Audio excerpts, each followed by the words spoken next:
नमस्कार विद्यार्थी मित्रांनो, तर माझ्या यूट्यूब चॅनलमध्ये मी तुमचं सहर्ष स्वागत करीत आहे. तर तुमच्यासाठी एका महत्त्वपूर्ण विषयावरती व्हिडिओ घेऊन आलो आहे.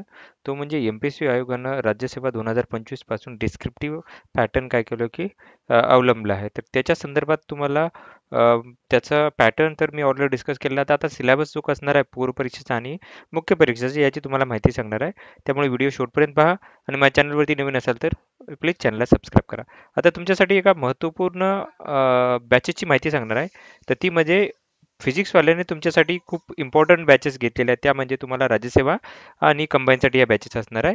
त्याच्यामध्ये त्याच्यासाठी लाईव्ह क्लासेस घेतले जातील. त्याच्याने डेली प्रॅक्टिस पेपर असणार आहेत. डेली मुख्य परीक्षेचे पेपर राहणार आहेत.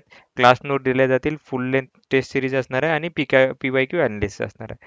आता या टेस्ट कोणकोणत्या आहेत बघूयात आपण. या बॅचेस कोणकोणत्या आहेत. तर नायक बॅच असणार आहे ही एम-पी-एस-सी कंबाईन फाउंडेशन बॅच असणार आहे 2025 साठी. याच्यामध्ये पूर्वपरीक्षा तसेच मुख्य परीक्षासाठी घेतली जाणार आहे. याच्यामध्ये लाईव्ह क्लासेस घेतले जातील. विषयानुसार टेस्ट पेपर असेल, एक्सपिरियन्स फॅकल्टी असणार आहे, पी-वाय-क्यू अनालिसिस असेल, त्याच्यानंतर क्लास नोट्स आणि डेली प्रॅक्टिस पेपर असणार आहे आणि मासिक चालू घडामोडीची मासिक तुम्हाला भेटणार आहे. तर ही बॅच जी आहे ती तुम्हाला ॲक्च्युअल प्राईस असणार आहे त्याची 5,999, पण तुम्हाला भेटणार आहे ही 2,999 रुपयाला. आणि तुम्हाला एस-एस-ओ 1000 हा जर कुपन कोड यूज केला, मी ते टाईप करून देतो तुम्हाला मी.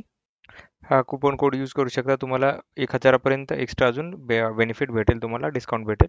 एस-एस-ओ 1000 हा कुपन कोड यूज करू शकता. त्याच्यानंतर दुसरी जी बॅच असणार आहे ती असणार आहे सर्वोत्तम बॅच. ही असणार आहे राज्यसेवा 2025 फाउंडेशन बॅच असणार आहे. त्याच्यामध्ये तुम्हाला 2 मीडियम असणार, इंग्लिश आणि मराठी असणार आहे. त्याच्यामध्ये तुम्हाला बघा एक्सपिरियन्स फॅकल्टी असणार आहे. त्याच्यानंतर डेली क्लास नोट्स असतील. त्याच्यानंतर डेली सराव पेपर असणार आहे. त्याच्यानंतर डेली मुख्य परीक्षेचं हे असणार आहे, प्रॅक्टिस असणार आहे. त्याच्यानंतर मुख्य आणि प्रिलिमसाठी टेस्ट सिरीज असणार आहे, चालू घडामोडी असणार आहे. त्याच्यानंतर उजळणी पुस्तक असेल, पी-वाय-क्यू आणि डाऊट सॉल्विंग सेशन असणार. आता ही बॅचची प्राईस असणार आहे तुम्हाला 19,999, पण ती तुम्हाला भेटणार आहे 5,999. तरी तुम्ही जर एस-एस-ओ 1000 कुपन कोड यूज केला तर तुम्हाला अजून याची हे भेटणार, तरी जॉईन करून घ्या बॅच. त्याच्यानंतर अजून एक बॅच आहे ती म्हणजे ही असणार युनिटी बॅच असणार आहे, एम-पी-एस-सी राज्यसेवा 2025 इंटिग्रेटेड बॅच. याच्यामध्ये एम-पी-एस-सी राज्यसेवा मुख्य परीक्षा तसेच पूर्व परीक्षेसाठी ही बॅच असणार आहे. त्याच्यामध्ये लाईव्ह आणि रेकॉर्डेड क्लासेस असतील. त्याच्यानंतर पूर्व परीक्षा आणि मुख्य परीक्षेसाठी टेस्ट सिरीज असेल, मासिक चालू घडामोडी असेल, डाऊट सॉल्विंग सेशन असेल, पी-वाय-क्यू अनालिसिस असेल, रिव्हिजन बुकलेट असणार आहे. त्याच्यानंतर दैनिक आणि सराव परीक्षा आणि मुख्य परीक्षेचा तुम्हाला सराव घेतलेला आहे, तुम्हाला लेखनाचा सराव घेतलेला आहे. ही बॅच असणार आहे तुम्हाला 4,999 रुपयाला असणार आहे. त्याच्यानंतर पुढची बॅच असणार आहे आक्रोश 2.0. तर ही असणार आहे राज्यसेवा 2025 साठी प्रीसाठी बॅच असणार आहे. त्याच्यामध्ये राज्यसेवा, वन कृषी सेवा यासाठी ही बॅच आहे. त्याच्यामध्ये लाईव्ह आणि रेकॉर्डेड क्लासेस, पी-वाय-क्यूवर जास्त भर दिला जाईल, टेस्ट सिरीज असेल, चालू घडामोडी असेल, डाऊट सॉल्विंग सेशन असेल आणि उजळणी पुस्तिका असेल. ही बॅच असणार आहे तुम्हाला 2,499. आणि तुम्ही जर एस-एस-ओ 1000 हा कुपन कोड यूज केला तर तुम्हाला 1,000पर्यंत तुम्हाला एक्स्ट्रा ऑफ भेटेल. आता आता चालू करूयात आपण सिलेबसकडे. हा बघा, हा सिलेबस दोन्ही भाषेमध्ये तुम्ही पेपर देऊ शकता, इंग्लिश आणि मराठीमध्ये. पेपर वन याचा असेल 200 गुण असतील. पेपर टू फक्त क्वालिफाईंग नेचरचा असणार आहे, 200 गुणासाठी असतील. दोन्ही पेपर देणं तुम्हाला आवश्यक असणार आहे. 1/4 निगेटिव्ह मार्किंग असणार आहे तुम्हाला प्रत्येक प्रश्नासाठी फर्स्ट पेपरसाठी. सेकंड पेपरला डिसिजन आणि याच्यामध्ये प्रॉब्लेम सॉल्व्हिंगमध्ये तुम्हाला निगेटिव्ह मार्किंग नसणार आहे, दोन्ही पेपरमध्ये नसणार आहे. त्याच्यानंतर हा सिलेबस आहे. तर बघा, इंग्लिशमध्ये सिलेबस सांगेल की याच्यामध्ये करंट इव्हेंट राहतील तुम्हाला, स्टेट आणि नॅशनल आणि इंटरनॅशनल इम्पॉर्टन्सचे. त्याच्यानंतर हिस्ट्री ऑफ इंडिया आणि Indian national movement with some weightage to Maharashtra असणार आहे. त्याच्यानंतर Maharashtra, India and world geography असेल, फिजिकल आणि social economic geography of Maharashtra असेल, and India in and world असणार आहे. त्याच्यानंतर फोर्थ टॉपिक असेल महाराष्ट्र अँड इंडिया. त्याच्यामध्ये पॉलिटी आणि governance, constitution, political system, panchayat raj असणार आहे, अर्बन गव्हर्नन्स असेल, पब्लिक पॉलिसी असेल, राईट इश्यू असतील.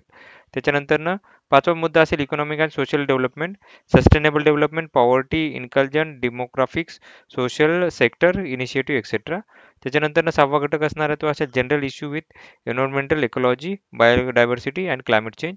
अँड दॅट डू विथ म्हणजे सब्जेक्ट स्पेशलायझेशनच्या रिलेटेड काय नसणार आहे, जनरल सायन्स रिलेटेड क्वेश्चन असणार आहे. आता हे पेपर 2च्या बाबतीत 100-200 गुणाचं असेल. कॉम्प्रिहेन्शन असेल, interpersonal skill including communication skill, logical reasoning, analytical ability, decision making, problem solving असेल.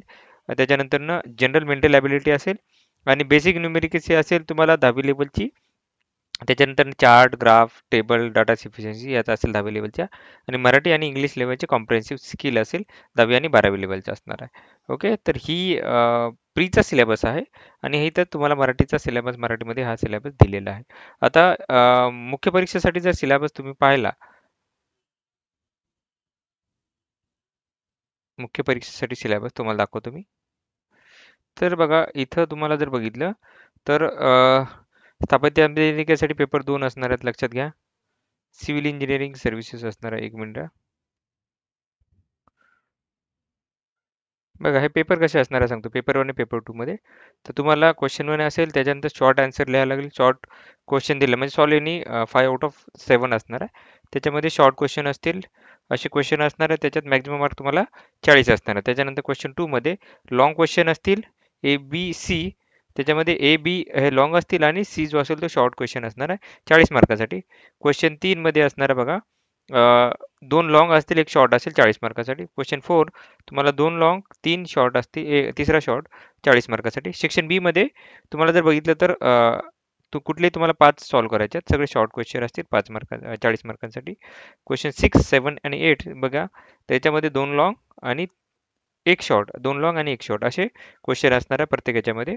तर त्याच्यामध्ये तुम्हाला लॉंग क्वेश्चनमध्ये तुम्हाला derivative, problem and explanation, detail diagram तुम्हाला करायला लागेल असणार आहे. तर हे तुम्हाला दिलं जाणार आहे या वेळेच्या याच्यानुसार. तर ही माहिती होती. तर अशा आज महत्त्वपूर्ण माहितीसाठी माझ्या चॅनलला सबस्क्राईब करा, व्हिडिओ लाईक करा आणि माहिती मित्रांसोबत शेअर करा. धन्यवाद.